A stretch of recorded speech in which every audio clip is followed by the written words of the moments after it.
원인, 결과. 원인이 있으면 그에 따르는 결과가 있기 마련입니다. 그런데 어떤 경우에는요, 어라? 상황은 이런데 어떻게 이렇게 됐지? 이렇게 갸우뚱하게 될 경우들이 있습니다. 또 어떤 경우는 야, 어떻게 이렇게 되지? 이 일이, 이 상황이 어떻게 이런 일을 만들어냈지? 하는 경험들도 하게 됩니다.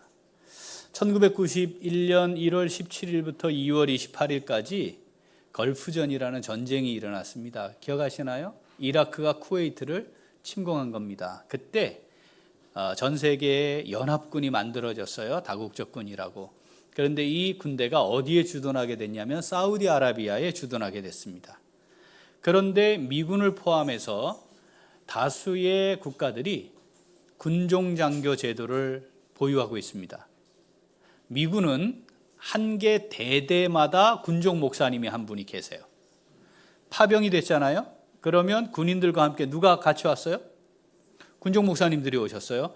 그래서 이슬람 종주국인 사우디아라비아에 예배당이 세워진 거예요. 난리가 났었어요.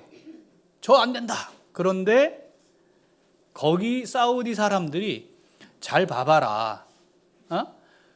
아니, 지금 우리가 말하는 형제라고 말하지 않냐. 그런데 형제 나라인 이라크가 형제 나라인 쿠웨이트 형제를 침공해서 이런 전쟁을 일으켰는데 이 사람들은 아무 관계도 없는 사람인데 와서 목숨 걸고 우리를 지켜주고 있는 거다. 이런 자체적인 논의가 시작이 돼서 사우디아라비아에 공식적으로 예배당이 세워졌어요. 거기에 물자도 공급해야 되고 식자재 이런 것들이 사우디 사람들이 접촉을 하게 됐겠죠. 그래서 전쟁은 전쟁인데 이슬람 선교가 공식적으로 되었던 선교사적으로는 역사적인 사건입니다. 그 사건이. 대한민국에 선교사님들이 많이 오셨고 그분들의 흘린 피로 지금 우리 교회가 있는 거죠. 1840년생 토마스라는 사람이 있었습니다. 영국의 런던에 있는 대학을 졸업하고 23살에 중국 선교사로 헌신해서 중국으로 와요. 그때 결혼을 했고요. 그런데 아내와 함께 중국으로 왔는데 1년 만에 아내가 죽습니다. 이 토마스 선교사가 시리에 빠져요. 아니, 하나님 어떻게 이럴 수 있습니까? 복음을 위해 제가 제 삶 전체로 헌신해 여기로 왔는데 어떻게 이러실 수가 있습니까? 하고 시리에 빠져요. 그러다가 그래도 하나님이 붙드셨고 본인이 하나님을 향해 헌신된 그 마음이 사라진 건 아니니까 출판을 하는 선교 사역으로 옮깁니다. 그래서 뭘 했냐면 한문 성경을 만드는 작업을 해요. 그런데 한문 성경을 가지고 전도를 하다 보니까 조선이란 작은 나라가 있는데 그 나라도 한문 성경을 본다더라, 한문을 안다더라 하는 소식을 듣고 그렇습니까? 그래가지고 그 이듬해에 조선을 와요. 그래서 해안선을 따라서 서쪽 지방을 이렇게 돌면서 한문 성경을 전달하고 중국으로 돌아갑니다. 그리고는 이제 마음을 굳혀요. 조선으로 가, 내가 복음을 전해야겠다. 그래서 우리 잘 알고 있는 제너럴 셔먼호, 시험에 나왔었죠. 네. 그 제너럴 셔먼호를 탄 거예요, 이 토마스가. 그런데 물이 빠지면서 대동강에 좌초가 되고 조선 수군이 불을 질러서 이제 그 배는 타요.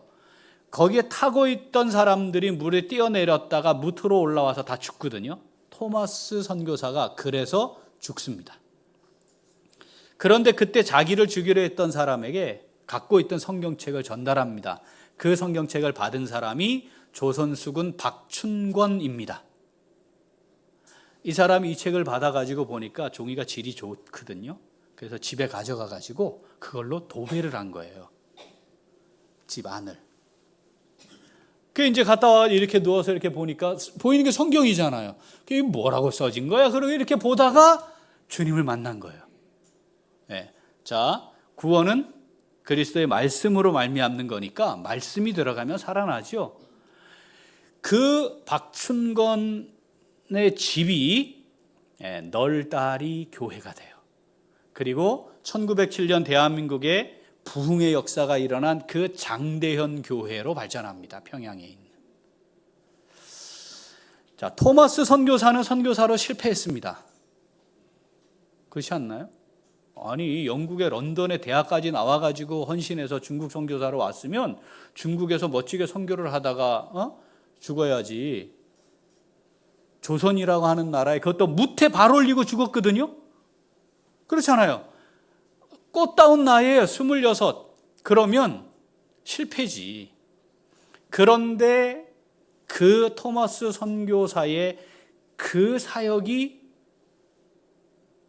대한민국의 폭발적인 선교 역사를 이루어내는 밑거름이 되었다는 거죠.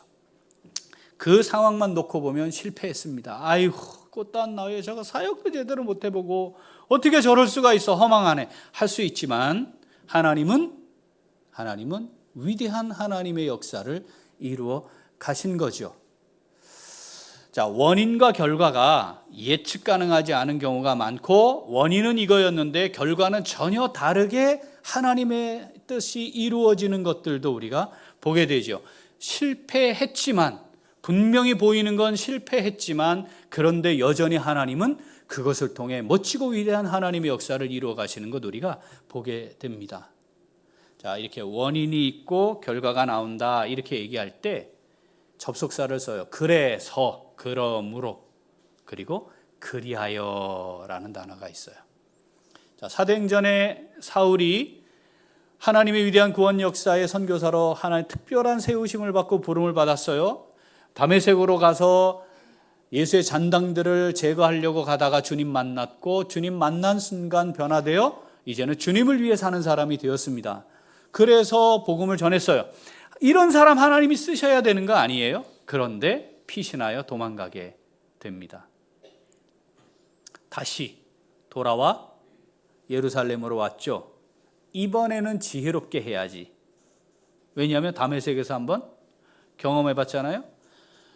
그때 극렬 유대인들에게 생명의 위협을 받아 광주리에 타고 도망갔으면 이번에는 좀 지혜롭게 해야지. 그런데 사울이 똑같이 들어가 예루살렘에 가 복음을 전합니다. 사울은 어떤 마음이었다고 그랬죠?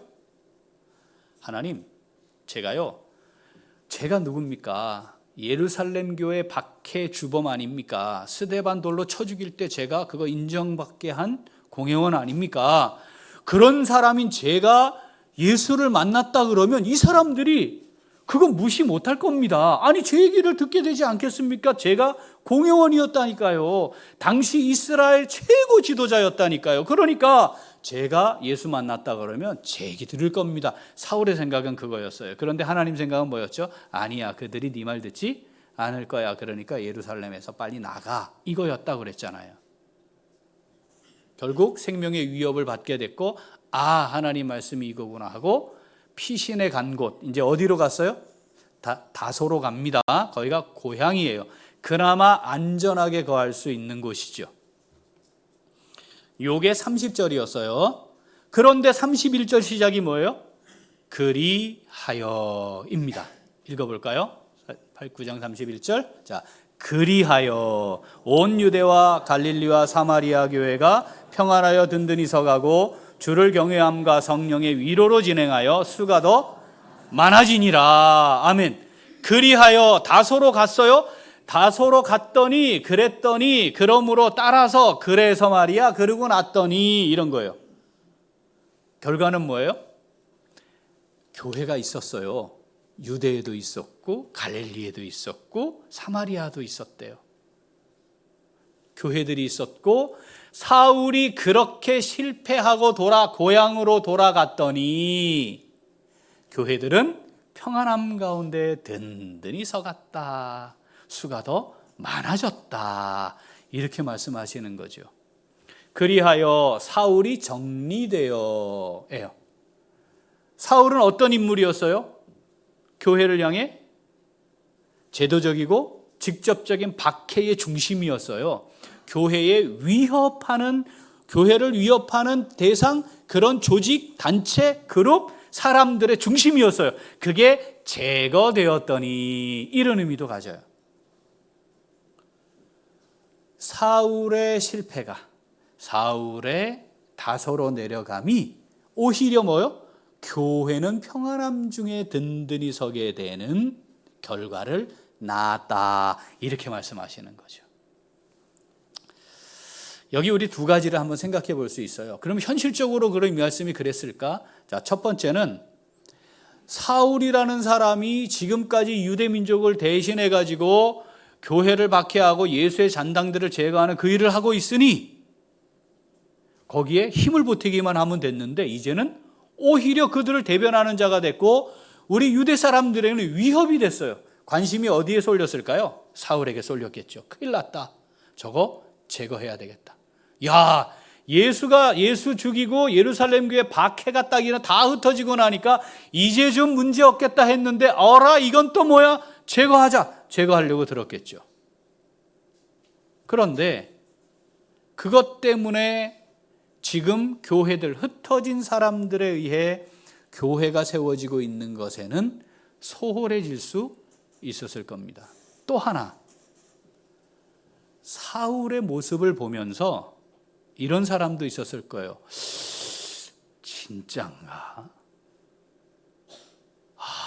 예수가 진짠가? 아니, 어떻게 사울 같은 저런 사람이 저렇게 바뀔 수가 있어? 아니, 어떻게 이런 일이 일어날 수 있겠지? 말도 안 되지. 어떻게 사울이 저럴 수가 있어? 아니, 근데 저 사람이 우리 민족의 율법으로 따지면 최고 학자고 정말 똑똑하고 지혜롭고 율법 지키며 살고 하나님을 향해 열심히 누구도 따라갈 수 없는 사람인데, 아니, 저 사람이 진짜 예수를 만났단 말이야? 그리고 진짜 저 사람이 전하고 있단 말이야? 아니, 그러면 혹시 예수가 진짜였나? 이런 마음을 가지게 된 사람들도 있었을 겁니다. 적어도 심리적으로는 상당한 타격이 될 수 있었죠. 이게 복합적으로 당시 상황을 여러 가지 것들이 이렇게 혼합이 되어서 당시 상황이 진행된 거죠. 하나님은 이러한 모든 경우의 수들을 다 준비하시고 이용하셔서 하나님의 멋진 세계 선교의 그 구원 역사를 이루신 거예요. 어떻게 됐다고요? 온 유대와 갈릴리와 사마리아 교회가 평안함 중에 든든히 섰다예요. 그 수도 많아지는 부흥의 역사도 있게 하셨다입니다. 우리는 이 말씀을 보면서 아주 정확한 것 두 가지를 알 수 있습니다. 첫 번째, 원인과 결과에서 우리가 생각하는 것만 발생하는 게 아니다. 어떤 경우는 지금처럼 본문은 우리가 볼 수 있는 건 실패인데, 토마스 선교사 실패인데, 그런데 하나님은 그것을 통해 놀라운 역사를 이루어 내셨다. 그러니까 눈에 보이는 것만이 전부가 아니다. 내가 알고 있는 게 전부가 아니다. 자, 이걸 우리가 확인할 수 있습니다. 두 번째, 하나님은 모든 경우의 수들을 다 사용해서 하나님의 뜻을 이루어 가신다. 자, 하나님이 계획하신 것을 성취하심, 이걸 뭐라고 그랬죠? 섭리. 하나님이 계획하신 것을 성취해 가시는 것, 이게 섭리예요. 이 세상에 하나님의 섭리 밖에 있는 건 존재하지 않습니다. 모든 것이 하나님 섭리 안에 있어요. 그러니까 하나님은 이 모든 것들을 다 사용하셔서 하나님의 뜻을 이루어 가시는, 섭리하시는 하나님이십니다. 그러니까 자, 우리의 인생도, 우리의 걸음도, 내 삶도 하나님이 섭리하시죠. 그래서 지금 우리가 여기 있는 거예요. 여기까지 온 거예요. 그죠? 네. 앞으로도 그러겠죠? 앞으로도 섭리하시겠죠? 자, 우리 교회 여기까지 이른 거 하나님이 섭리하신 거예요. 앞으로 우리 교회를 향해 하나님 섭리해 가시겠죠? 그렇습니다. 그러니까 믿음의 눈으로 하나님의 관점으로 볼 수 있어야 합니다. 보이는 것만 보고 믿음의 관점, 하나님의 관점으로 보지 못하면 원인과 결과가 전혀 다른 하나님의 섭리를 보지 못하게 되는 것이죠. 그리하여. 자, 오늘 이 말씀 우리에게 주시면서 우리에게 질문하세요. 하나님 똑같이 말씀하세요. 네 인생의 그리하여는 뭐냐? 자, 우리의 인생을 한번 쭉 각자가 우리가 다 다른 삶을 살아왔으니 한번 돌아보죠. 그리하여, 그때는 이거 완전히 내가 그때 실패인데, 그런데 하나님 또 이렇게 하셨네? 그때는 정말 되는 거였는데, 근데 그때는 또 이렇게 꼬꾸라졌네? 그래서 다 끝난 것 같았는데, 하나님 또 이렇게 그것을 통해 역사하셨네? 우리 이런 거 확인할 수 있잖아요. 우리는 하나님이 섭리하시는 중에 하나님의 멋지고 위대한 뜻을 이루어 가심에 그리하여 그 다음이 어떤 모습인가, 나는 어떤 삶을 살아가고 있는 것인가, 오늘 우리에게 물으시는 거예요. 사울은 그랬고, 그리하여 유대와 갈릴리와 사마리아 교회들이 평안함 중에 든든히 서게 됐단다. 너는 어떠니? 라고 물으시는 거죠. 사랑하는 우리 귀한 식구들, 내 인생의 그리하여는 어떻습니까? 그리하여 교회가 어땠나요? 그리하여 주의 일이 어떤가요? 그리하여 하나님의 섭리는 어떻게 확인하고 있나요? 그리하여. 자, 선한 도구로만 그리하여로 쓰임받는 게 아닙니다. 아시죠? 악한 도구로도 그리하여 쓰임받습니다. 내가 악한 도구로 쓰임받을 이유 없다. 그럴 필요 없다. 왜냐하면 하나님의 뜻은 어차피 성취돼 갈 것이니까. 자, 우리의 인생에 그리하여 이게 분명해지면 좋겠습니다. 내 신앙생활의 여정이 그래서 그리하여였어요. 하나님. 그랬어요. 그때 그리하여 하나님 그렇게 하셨어요. 이런 고백이 우리의 삶 가운데 풍성해질 수 있기를 소원합니다. 자, 오늘 이 말씀 우리에게 주신 말씀인 줄 믿습니다. 어떻게 해야 할까요? 우리 같이 읽습니다.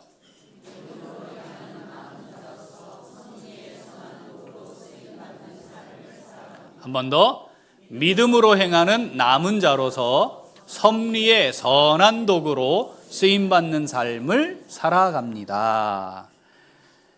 자, 다 이스라엘 백성들이 멸망하고 다 주를 떠나고 배신하고, 그래서 이제는 더 이상 아무도 남아있을 것 같지 않은 구약의 이스라엘 백성들, 신약에는요 핍박을 박해를 받고 다 흩어져서 딸랑 사도만 남아서 다 끝난 것 같은 첫 교회, 예루살렘 교회.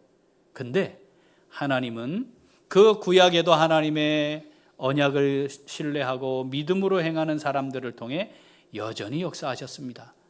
예루살렘 교회가 다 흩어져 버렸지만 어디요? 유대에도 갈릴리에도 사마리아에도요 교회가 있었다니까요. 그렇게 하나님의 뜻을 따라 하나님을 신뢰하며 그 하나님의 역사에 쓰임받는 사람들을 뭐라고 불렀어요? 남은 자. 오늘 우리가 읽은 이사야서에 등장하는 표현입니다. 그게 뭐요? 남은 자.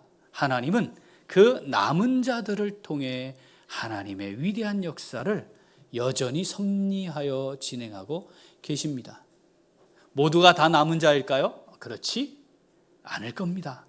그러면 모두라고 하지 남은 자라 하지 않죠. 모두가 될 수 없기에 남은 자라고 표현하고, 하나님은 그 남은 자들을 통해 역사하시는 거죠. 사랑하는 우리 귀한 식구들, 하나님이 우리를 교회의 지체로 여기에 부르셨습니다. 우리의 행위, 삶, 봉사, 수고, 열심 막 이런 것들을 통해 우리 교회가 세워지겠죠. 그런데 그리하여 하나님의 멋지고 위대한 뜻을 이루어드리는 선한 도구로 쓰임받는 남은 자로 내가 살고 있는가? 자, 이 질문은 반드시 하고 지나가야 합니다. 다소로 내려가 실패한 것 같았지만, 그래서 아따, 예루살렘 교회가 저렇게 박해받아 다 흩어지고 풍비박산 났는데, 아이고, 사울을 통해 다시 뭘 하시려나? 아이고, 결국은 끝났구나. 보여지는 건 그거였지만 하나님은 남은 자들을 통해 온 유대, 갈릴리, 사마리아 교회를 여전히 세우시고, 그렇게 하나님은 하나님의 나라를 확장하는 일을 이루어 가셨다는 거, 우리 이거 마음에 잘 새기고, 우리가 하나님 앞에서 이 시대에 우리 교회를 통해 이루어가기를 원하시는 위대한 하나님의 역사에 남은 자들로 쓰임받을 수 있게 되기를 소원합니다. 자, 이사야 37장 32절 읽어보죠. 이는 남은 자가 예루살렘에서 나오며 피하는 자가 시온산에서 나올 것임이라. 만군의 여호와의 열심히 이를 이루시리이다. 아멘. 그런데 우리가 한 가지 놓치지 말아야 하는 게 또 있어요. 그건 뭐냐면, 남은 자들이 자기의 힘으로 자기 능력으로 하는 게 아니라는 겁니다. 남은 자를 통해, 남은 자들이 얼마나 수고하고 애쓰고 열심히 봉사하고 주를 위해 헌신하고 희생해요. 그런 삶을 사는 사람들이 남은 자들이에요. 정말 모든 걸 다 잃게 되더라도 믿음을 지키고 어떻게 하든지 하나님의 말씀 따라 살기를 원하고 나를 통해 이루어 가실 일들에 헌신하며 살아요. 그런데 그들이 하는 게 아니다 이 말이죠. 그들이 하는 게 아니야. 뭐라고 말씀하세요? 나의 열심이 이루어가는 거야. 이게 우리에게 또 하나의 위로예요. 왜냐하면 우리가 가끔 힘도 빠지잖아요. 조금 고단하면 지치기도 하잖아요. 그런데 하나님 열심은 식지 않는다 이 말이죠. 내가 힘을 너한테 더 줄 것이고, 또 너하고 같이 할 사람도 세울 것이고, 그렇게 해서 섭리를 바라보고 믿음으로 행하는 사람을 통해 나는 여전히 나의 뜻을 이루어 갈 거야. 이렇게 말씀하시는 거죠. 하나님의 관점으로 보는 것, 하나님의 섭리의 관점으로 보는 것, 믿음으로만 가능합니다. 그런데 하나님은 그렇게 바라보고 믿음으로 행하는 사람들을 통해 하나님의 멋지고 위대한 일 열심으로 이루어 가신다고 우리에게 말씀하시니까, 그 말씀 우리 가슴에 잘 새길 수 있으면 좋겠습니다. 아유, 저는 부족해서요. 아유, 제가 능력이 없어서요. 아유, 저는 실패했어요. 제가 내세울 게 없어요. 아유, 제가 또 하나님 말씀대로 제대로 못 살았어요. 괜찮아요. 뭐만 있으면 돼요? 중심만 있으면 돼요. 그럴 거라는 거 하나님 다 알아요. 우리를 택하여 부르실 때 얘는 딱 내가 믿음을 주는 순간부터 변함없이 문제 일으키지 않고 범죄하지 않고 실수하지 않고 끝까지 제대로 따라올 거야. 그런 사람 아무도 없습니다. 하나님도 다 아세요. 그리고 부르시고요. 사명도 주시고요. 직분도 주시고요. 통해서 역사하시는 거죠. 하나님 그거 다 알고 우리 부르신 거예요. 그러니까 낙심하거나 우리가 포기하지 말아야 해요. 그걸 우리에게 말씀하시는 거예요. 나의 열심히 이루는 거야. 야, 괜찮아. 다시 일어나면 되지. 라고 말씀하시는 거죠. 야곱 별로 그렇게 좋은 사람 아니었습니다. 맞죠? 형 속이고 아버지 속이고 장자권 뺏었어요. 아이 별로 안 좋은 인간이에요. 결국은 형 피해 도망가는 인생 살지 않았습니까? 그런데 야곱의 중심에 이거 하나는 분명했어요. 그건 뭐냐면 하나님이 주시는 복과 은혜 내가 받았으면 좋겠다는 거야. 하나님이 예비해 놓으신 복과 은혜 내가 받았으면 좋겠다. 일단 그 중심은 분명했단 말이죠. 이 야곱을 하나님이 실패했지만 이 야곱을 하나님이 사용하셨어요. 실패했지만 도망쳤지만 그러나 위대한 언약의 조상의 이름을 갖게 하셨어요. 그리하여 야곱은 위대한 언약의 조상의 이름으로 남아 있습니다. 아브라함의 하나님, 이삭의 하나님, 야곱의 하나님. 요셉 형들한테 맞아 죽어도 싼 인간 아닙니까? 밖에 나왔고 형들 하는 거 고자질하고 지는 아버지 편애받으면서 다른 사람들은 그냥 옷 입을 때 지는 색동저고리 입고 막 이거 정말 개념 없죠? 그래서 결국 심리적으로는 죽었고 현실적으로는 노예로 팔려갔습니다.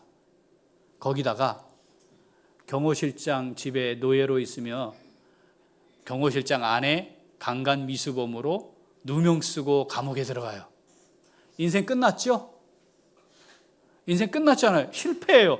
얘는 아이고 까불더니 너 그래 결국 그래 될 줄 알았다. 다 이렇게 말할 수도 있었을 거예요. 그런데 요셉에겐 뭐가 있었죠? 하나님을 향한 중심이 있었어요. 차라리 내가 강간 미수범이 될지언정 죄를 지을 수는 없었거든요. 그 요셉을 하나님은 이스라엘 역사의 위대한 지도자로 세우셨습니다. 그리하여 이 하나님의 섭리의 멋진 도구로 쓰임 받았습니다. 모세 능력 있는 사람이었습니다. 보통 사람들보다 월등한 사람이었습니다. 왕자였잖아요.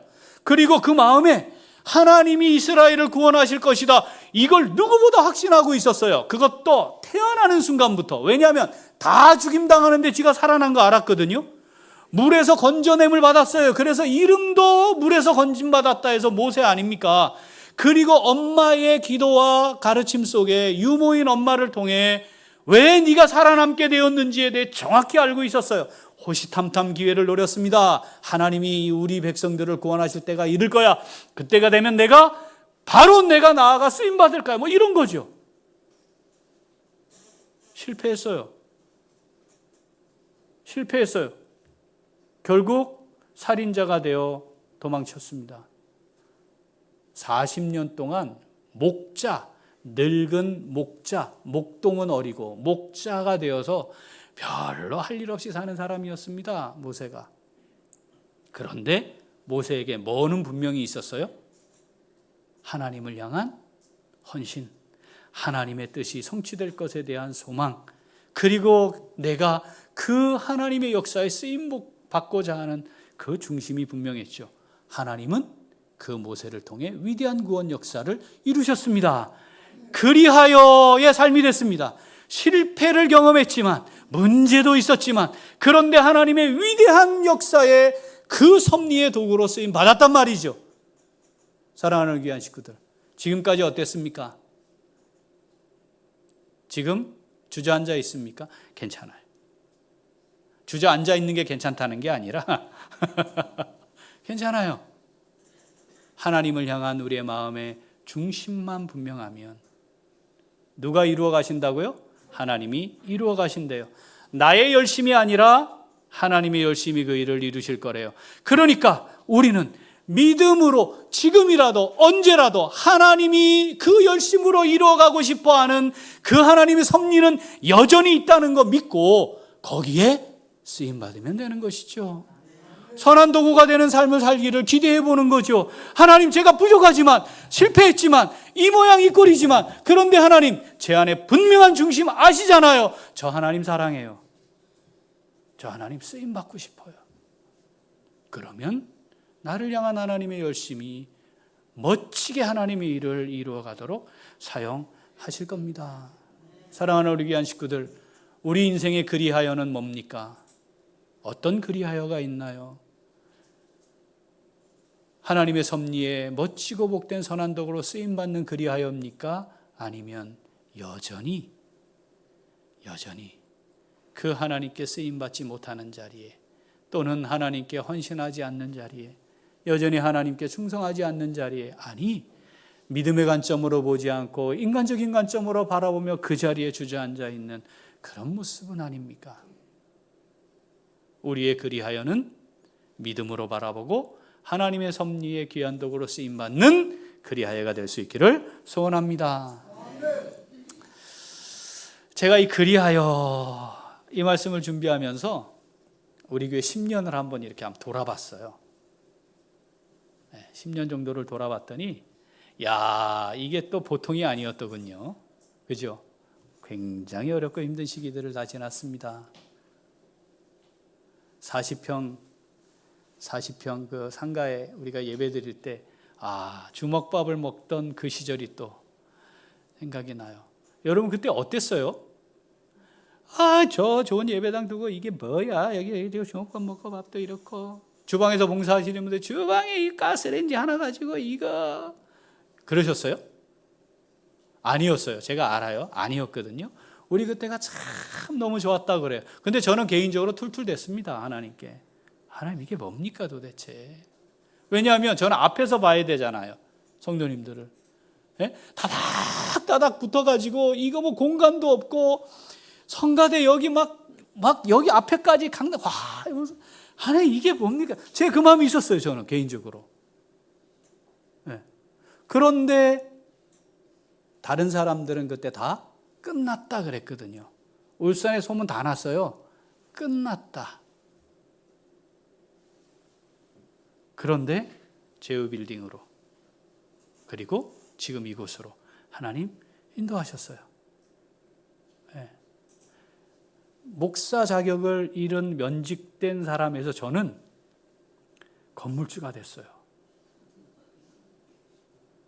이거 놀랄 일입니다. 이게 우리가 지금이니까 이 얘기하고 있는 거지 건물이 제가 한 채만 있는 게 아닙니다. 제가 대표 제 이름으로 등기되어 있거든요. 제 개인 건 아니지만 건물주죠. 법적으로. 주영빌라도 있지. 거기다 해외 부동산도 있어요 지금. 그때만 놓고 보면 너무 힘들고 괴롭고 왜 이런 상황이 됐을까 싶었는데 이렇게 돌아보니까 그리하여 하나님이 이렇게 하시고 그리하여 이렇게 하셨고 그리하여 지금 이렇게 하셨죠. 제가 하나님 앞에 목사가 되고 담임 목사가 되면서 기도로 준비했던 주님의 교회 이런 교회 세우고 싶습니다. 하나님 이런 교회로 세워지면 좋겠습니다 했던 것들이 이게 그냥 없어진 게 아니더라고요. 작년에 우리 아이들 정말 믿음 안에서 잘 키우고 싶어하는 마음 제가 간절하잖아요. 그런데 열애뚱이가 자리를 잘 잡았어요. 교회를 위해 평생 신앙생활하면서 함께 헌신했던 우리 어르신들, 이분들 잘 모셔야 된다. 근데 그 잘 모시는 게 언젠가 우리가 임종하기 직전에 가 있을 곳이 어디예요? 요양병원이에요. 잘 아시지만 매트리스 하나입니다. 그 사람이 현대그룹 회장이어도 다 소용없어. 매트리스 하나 딱 그걸로 끝나요. 누구든. 그런데 그걸 좋게 만들자는 게 아니라 마지막 순간까지 교회를 위해 평생 지체로 살았던 어르신들 뭐 해야 된다? 찬송하고 기도하고 예배드리다 천국 가게 해드려야 된다. 네. 다 필요 없어요. 이미 자식하고 뭐 하는 거 끝난 세대잖아요. 그죠? 누가 남아요? 우리 이렇게 지지고 볶았던 사람들 남는 거야. 그러니까 그런 처소 만들어야 합니다. 먼 이야기가 아니에요. 곧 돼요. 그런데 하나님이 시작하게 하셨어요. 드디어.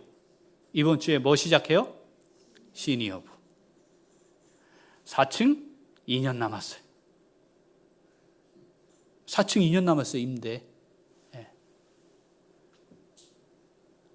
이게 그냥 막연하게 우리 하나님 이랬으면 좋겠어요라고 그거 놓고 기도하고 뭐 이랬는데 뭐 택도 없는 상황이 됐지만 지금 하나님이 그거 진행하고 계시는 거예요. 챔버 오케스트라? 네, 챔버 오케스트라가 만들어졌어요. 우리 같은 이 규모의 교회에서 이거 가능하지 않는 거 잘 아시잖아요. 그런데 올해부터는요 외부에서 지원받습니다. 올해 2천만 원. 이게 시작이에요. 제가 기도하고 있어요. 우리 비전 나누기 때 들으신 분들이 있겠지만 크리스찬 시니어 오케스트라. 크리스찬 시니어 오케스트라. 나이 먹어서 누가 안 불러줘. 단원으로 받아주지도 않아. 그런데 악기로 하나님을 찬양하고 싶은 마음이 간절한 분들이 있어요. 우리 교회가 중심이 될 수 있어요. 선우화가 있잖아요. 선한 이웃 나눔 색소폰이 있잖아요.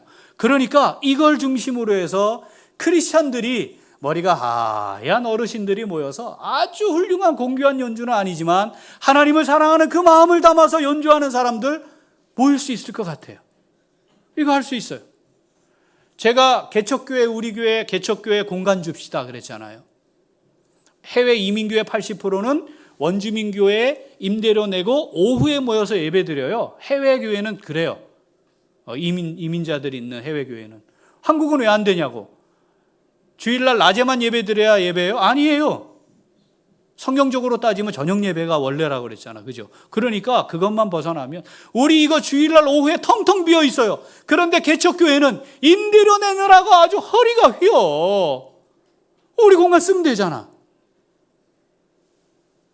그거 여러 차례 시도했어요. 그런데 소자교회가 온 거예요. 네. 제가 1층 저거 놀리는 거 너무 아까워가지고 주중에 저거 식당 해보려고, 아시죠? 다른 식당 하는 업자로 식당을 영업하고 있는 우리 교인들한테 제가 여러 번 얘기했습니다. 이거 좀 합시다. 같이 해보면 어떨까요? 안 됐어요. 그래서 오죽하면 식당하고 있는 사람에게 불러가지고 이거 해보게 하려고 몇 년 동안을 애썼는지 몰라. 결국 안 됐어. 아니구나. 그런데 아이고, 사역을 하는 식당이 생긴 거 아니에요. 네? 이게 아멘이 안 되시네. 아니, 이게 저는 그냥 뜨거운 열정 가지고 기도하고 어떻게 하나님이 됐으면 좋겠어 뭐 이런 건데, 하나님의 열심히 이루어 오신 거예요. 여러분 기대되지 않습니까? 야, 그러면 이후에 하나님은 도대체 우리 몇 명 되지도 않는 이 예배당도 이렇게 천정도 낮아가지고 아이고 이런 그런데 하나님 도대체 뭘 하려고 하실까? 23년은 정말 힘든 한 해였습니다.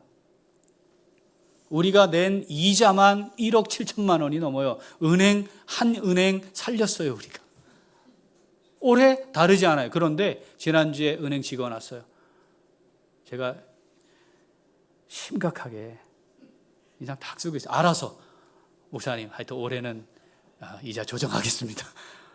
기왕하시는 거 화끈하게 해주세요. 네, 목사님. 그리고 가셨어요.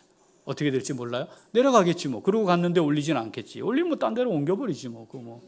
그렇잖아요. 그런데 만약에 1억 7천만 원 만약에 우리가 헌금해서 이거 이자 갚아야 된다, 제가 광고하고 헌금합시다 했으면 또 이게 이래가지고 우리 교회가 어떻게 되고 돈이 어쩌고 막 이런 말 막 나왔을 거야.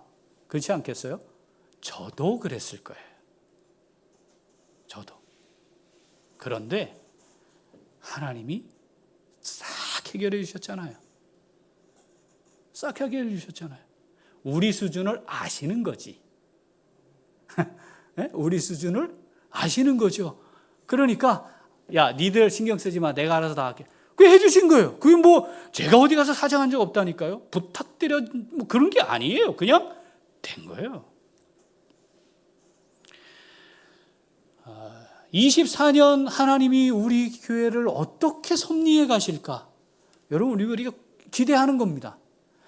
하나님이 섭리하신다는 걸 믿는 사람들은요, 믿음으로 그걸 바라보는 거죠. 그리하여 24년은 이렇게 됐어. 하나님이 열심히 그 일을 이루어 가신다고 말씀하잖아요. 우리가 뭐가 되면 돼요? 남은 자가 되면 됩니다. 남은 자 어떤 사람이라고요? 끝까지 하나님을 신뢰하는 사람입니다. 하나님이 하실 것을 바라보는 사람입니다. 하나님의 관점으로 믿음으로 보려고 하는 사람입니다. 그 사람을 통해 하나님 역사하시는 거죠. 그리하여 우리 개인의 삶도 그리하여 하나님이 열심히 이렇게 이루셨습니다. 우리 아들, 우리 손자, 손녀, 딸들 앉혀놓고 그리하여 하나님이 이렇게 엄마를 아빠를 세운 거야. 예. 그 섭리하시는 하나님이 너의 인생도 섭리한다고 나는 믿고 기도하고 있어. 예. 너의 삶도 하나님 앞에 그리하여 그 섭리에 멋지고 선한다고로 쓰임받으면 좋겠다. 성경이 역사를 기록하니까 우리는 우리의 역사를 기록할 때 그리하여 하나님이 하신 일을 멋지게 써내려갈 수 있는 우리 모두가 될 수 있기를 소원합니다. 아멘. 기도하겠습니다.